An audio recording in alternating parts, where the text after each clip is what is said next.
We begin in Kenya, where the country is holding a state funeral service for the late Prime Minister Raila Odinga. Large crowds have been gathering to attend the funeral.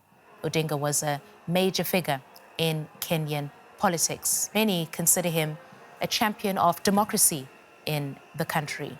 On Thursday, 4 people were killed in the capital, Nairobi, after security forces fired shots and tear gas to disperse huge crowds at a stadium where the body of Odinga was lying in state. The 8-year-old died on Wednesday of a heart attack while traveling in India. Those live pictures from that funeral service taking place in the capital, Nairobi. And we could bring in DW's East Africa correspondent Edith Kimani, who's following Odinga's state funeral in Nairobi. Edith, there were scenes of chaos during yesterday's public viewing. Today's ceremony seems to be getting away in an orderly manner. Oh, absolutely. And the images that you showed there earlier are proof of this. And the key difference between today and Thursday is that the military is squarely in charge. I think the organizers yesterday simply underestimated just how many people would show up first at the airport to lead that procession with the casket, with the remains of Raila Odinga, to the eventual place, Kasarani Stadium, where the body, as you mentioned, was lying in state. And people ended up viewing his body well into the evening. But this morning, as you can see, everything is back in order. We're talking about somebody, Edith, as we're looking at those pictures of the funeral taking place. We're talking about somebody who many regarded as an icon of democracy in the country. Just give us a sense of how he is being eulogized at this present moment.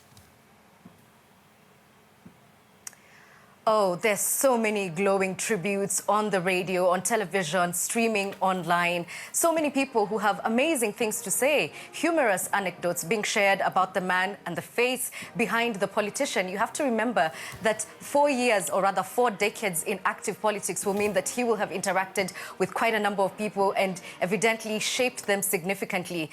There's also a deep sense of pain and loss from a lot of people who are speaking, people who may not have met him personally but felt deeply inspired and moved by his own philosophies. And these are the sorts of things that we're hearing.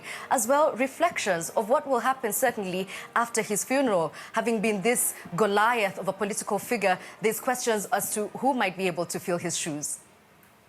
Yeah, and just on that note about him being this Goliath, as you've put it, Edith, how much of a void does Raila Odinga's death leave in Kenyan politics?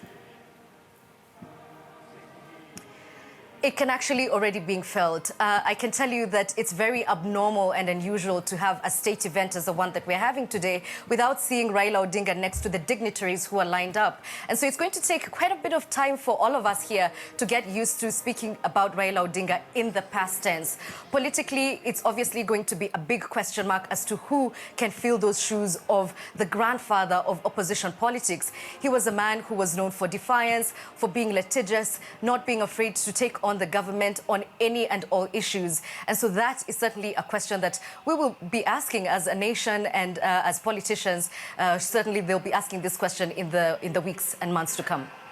All right, there we see President William Ruto at the funeral service being held for the late Raila Odinga, Kenya's former Prime Minister.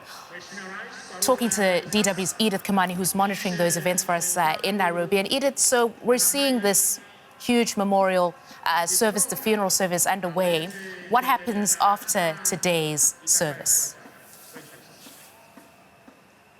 So this is just the first of 2 major national events around Raila Odinga and his remains. And this is very much a cultural phenomenon where it's very important for people to see the body lying in state for the last time. And so that's going to happen today in Nairobi, after which the body will be transported to Kisumu, an area where his family has had huge impact and has had pretty much the highest number of followers in the country. And there they're expected to have another session of public viewing before his body is finally laid to rest in his home village on Sunday.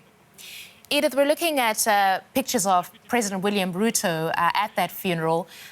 Would he be addressing the service today, and what can we expect to hear from him? We do expect him to address the nation, and in keeping with the sort of neutral and somber tone that he took when he addressed the nation the first time in announcing his death, we expect him to give him his accolades, you know, to say that he was a man who was principled, who did lead the opposition diligently. These are words that we've heard repeated not just by President Ruto, but by people in his team. And so we do expect him to, you know, to give him glowing tributes. All right, that is our East Africa correspondent, Edith Kimani, live from Nairobi for us on the funeral of Raila Odinga in Kenya. Thanks very much, Edith.